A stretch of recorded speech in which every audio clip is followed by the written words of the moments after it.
छोटे से सुंदर गांव में रहने वाली सेंटिला बचपन से ही अपनी माँ और दादी की तरह कुशल कुम्हार बनने का सपना देखती थी। जब भी वह मिट्टी के बर्तन बनते देखती, उसकी आंखों में एक नई चमक आ जाती।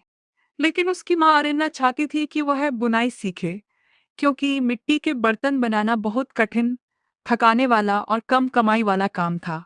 नदी किनारे से भारी मिट्टी लाना, उसे तैयार करना, चाक पर आकार देना और भट्टी में पकाना, इन सब में बहुत मेहनत लगती थी। फिर भी सेंटिला का मन केवल मिट्टी के बर्तनों में ही बसता था। वह चुपके चुपके गांव के अनुभवी कुम्हारों को काम करते हुए देखती और हर छोटी बड़ी कला को सीखने की कोशिश करती रहती।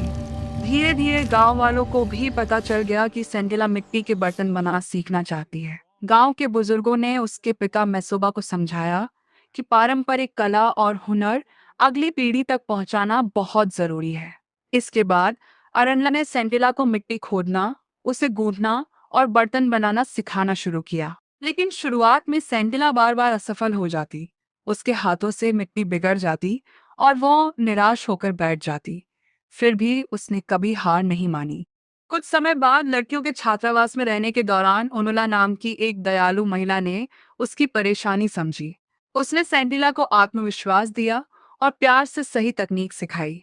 अब सेंटिला पहले से अधिक ध्यान से अपनी माँ के हाथों की हर हरकत को देखने लगी।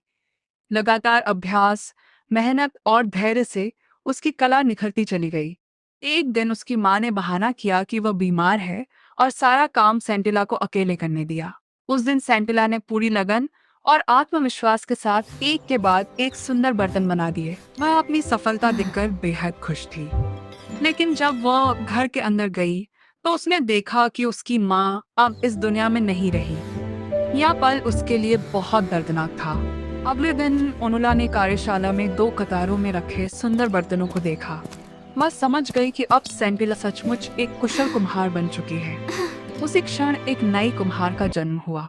यह कहानी हमें सिखाती है कि यदि इंसान अपने सपनों के लिए मेहनत, धैर्य और लगन से काम करे, तो वह हर कठिनाई को पार करके सफलता जरूर हासिल कर सकता है।